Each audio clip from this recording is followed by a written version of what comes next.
All right, this is Alan with GameLark Remixes, and I'm here with DonutDrums. Why don't you say hello? Hey, how's it going? So we're going to start this interview off with, how did you come up with your channel name? Oh man.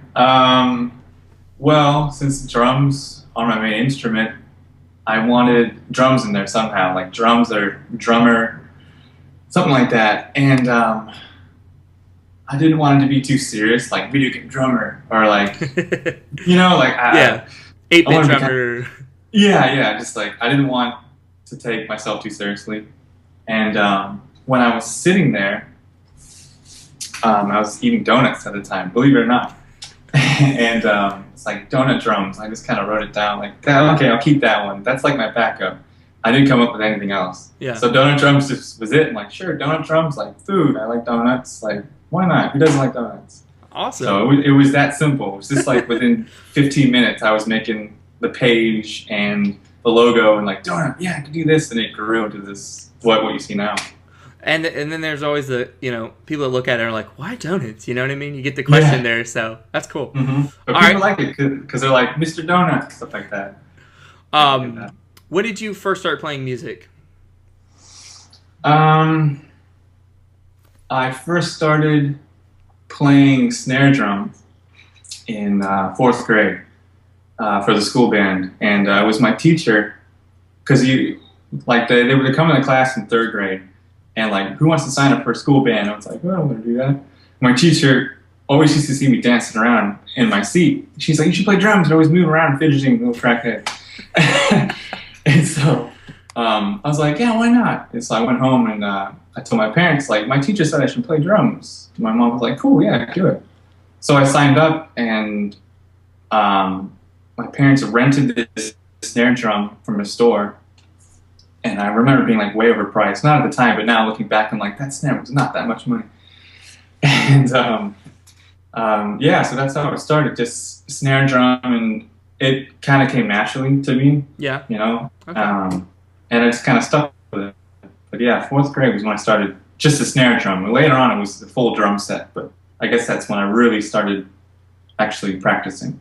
It was fourth grade. Now, were you into music before that? Did you have any like favorite artists that you are drummers that you wanted to be like, or was it just you liked drums and that's why you stuck with it? It was pretty much I liked drums. Like when I was that young, I knew about like the Beatles and Led Zeppelin, Pink Floyd because of my parents, but I didn't know any specific drummers. Yeah, I didn't really have anybody in mind until I started playing drums and noticing I like the way this guy plays. What's his name? Yeah. And and then from there it grew, and I was a million of like my favorite drummers. What got you into gaming? Oh man. I know you have to go far back. I know, yeah. I'm like,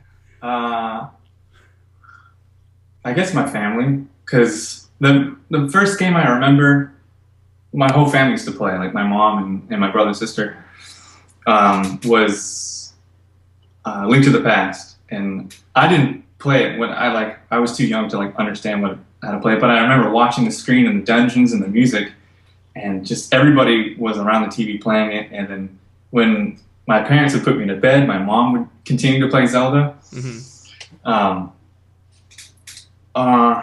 So yeah, I guess my family, we just started playing games together, and Super Nintendo came out, and then there was just so many more games. Well, actually that was on Super Nintendo, but like Mario Kart, just a lot of games that my brother and sister would play with me. Awesome. So that you guys kind of just shared games, and it was a shared love, which is really cool. Pretty much. Yeah. It was a lot of fun. So can you pick like one or two favorite game series, or is that too hard to do?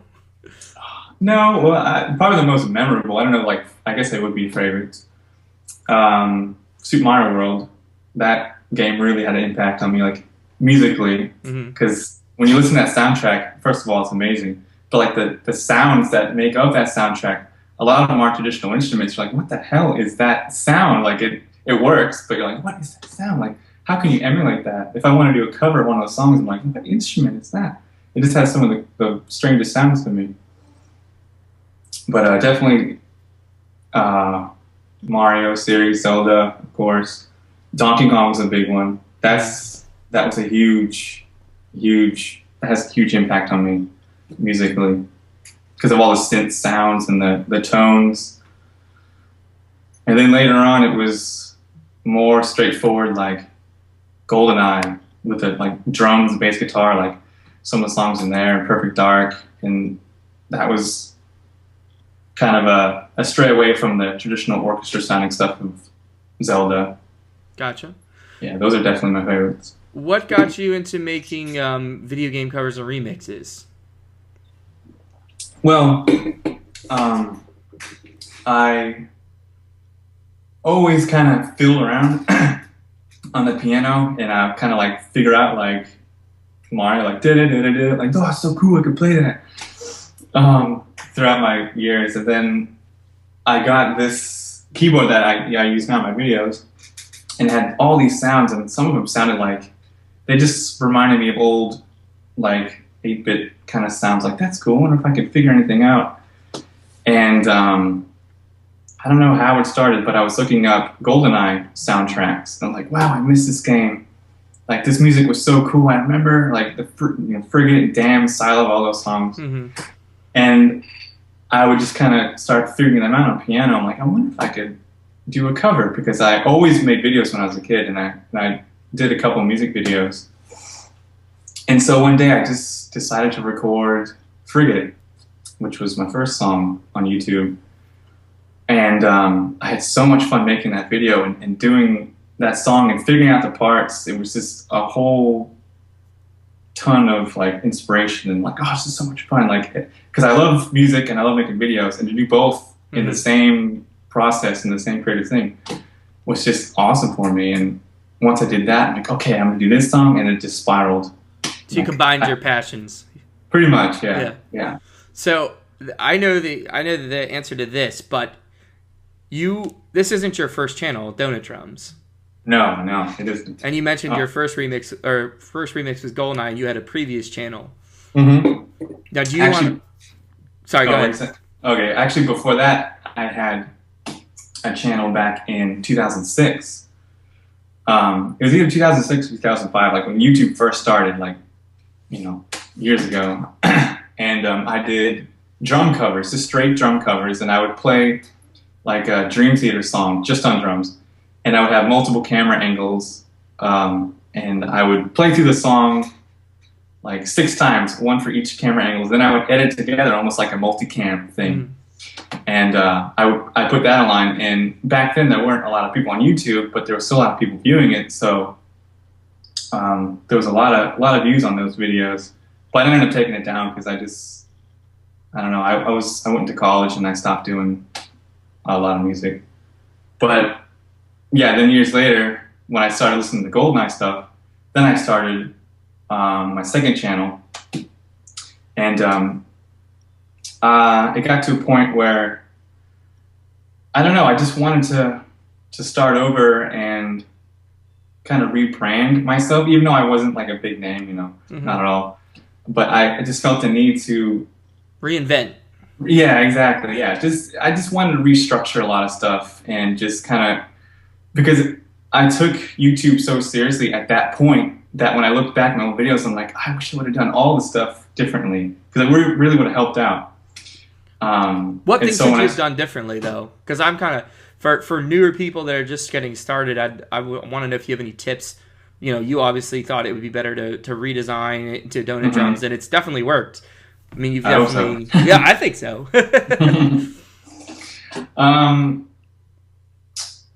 A big one for me is bumpers at the end of videos, like related videos. Like, I didn't have that at the end of mine.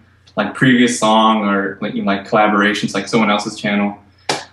I didn't have that on like tons of my videos. That's not really a big deal, but a big one was the name. Like, I kind of didn't want, because the original channel was just my name, and I was like, I kind of wanted something different. Like, I didn't want to, there's nothing wrong with having it just your name, but for me, I just wanted just something different. I don't know. Different identity. Yeah, pretty much. Just something kind of not goofy, but something more fun and not as serious. Gotcha. And obviously, if you take a look at your channel, you've got a lot of N64 and Super NES era games. you go with what you know. Basically, you go with the games that meant the most to you. So that was. Would you say that was your favorite generation, or is that a hard question? That is a hard question. That is, it's either if you're saying either Super Nintendo or Nintendo 64. Between those are my favorite. That's really hard. I'm putting you in the hot seat.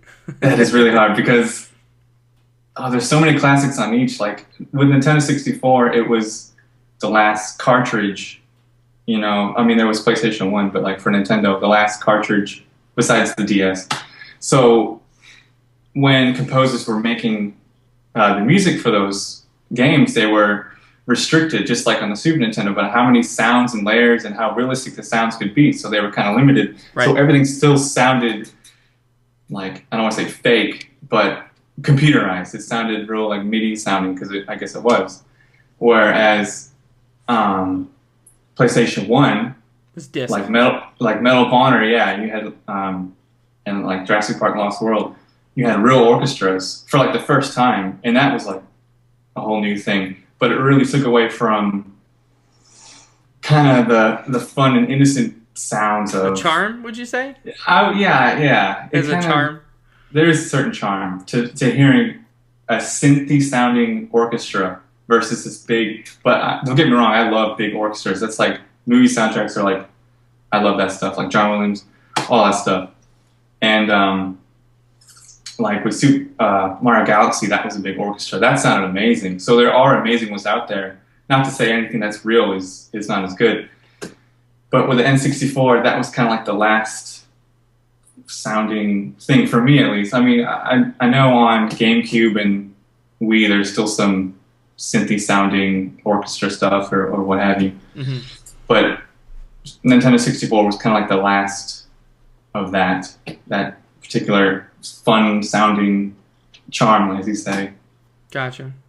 But I guess I didn't answer your question. No, it's all right. That's hard. I guess Nintendo 64, I would have to say. That was my first gaming console, so I have... Really? Oh, yeah. Super Mario 64 was my first game. So that soundtrack is just permanently ingrained in my mind. Yeah. And it's so many good melodies. Let's go to, are you playing any games at the moment that you want to talk about? What's the last game that I played? Well, a lot of games I'm playing now are older, like Super Nintendo games and Nintendo 64 games. I'm kind of going back and replaying them. I just bought a Wii U like last year and been downloading a lot of stuff from Virtual Console. I don't play a lot of newer games. Like I play Grand Theft Auto 5 like more than anything else. Mm-hmm.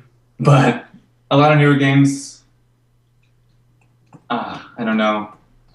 They just don't have the appeal to me, I guess. Not like there's nothing wrong with them. Like there's some amazing games out there.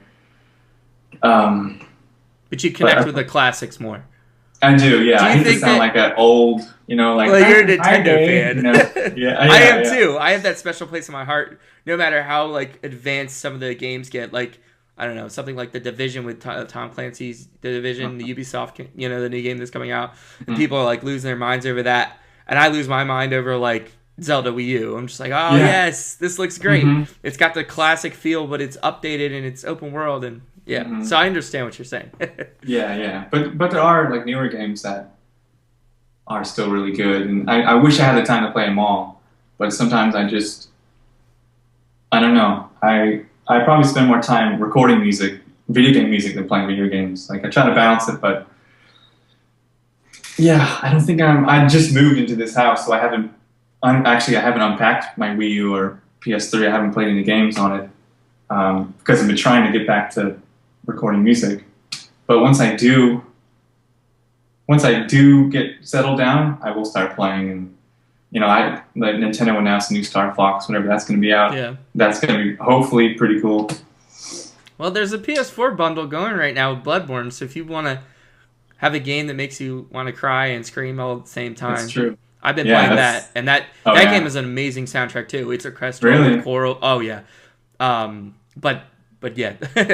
Finally, what covers are you working on in the moment, or can you tell me anything that you're planning on working on? Or little There's teaser. I've had a list that I made since I started of songs I've been wanting to do, and some of them have been on the list for years, and some of them I just added like yesterday. The next song I'm probably going to do, I don't know because I haven't started it yet, so I don't want to say like, yeah, it's gonna be the next video, and then it's something else. Is Super Mario 64 Underground theme. Ooh, okay. Yeah, I want to do some stuff with that, and some 2 collaborations. One that I'm probably finished with. I don't know. Unless they come back and say I need more stuff. Is a huge Zelda medley. It's like a 3-part Zelda medley on Kay the Pianist's channel. Okay. I play drums, just drums on his drum, bongos, and tambourine. And then sometime in the future, I'll be working on Michelle's song, Michelle Hakey, on some of her songs, and you know, we go back and forth because we listen to music video like throughout the day, and we'll hear a song like, oh, that's good for you, like you should do that song, or like, you know, you should do this song, and like, what if we did this song together? So we have our own list of songs, and so we'll be working on those too. Awesome. Sounds like you're pretty busy. Yeah, there's always something to record or film or do. And you still took the time to talk to me, so thank you. Of course, yeah, this was awesome. All right, well, it was a pleasure, and I'll post a link to your channel and a few other links below, and thanks for taking the time to talk with me, and thank you guys for watching, and I'll see you next time. Awesome, thanks for having me.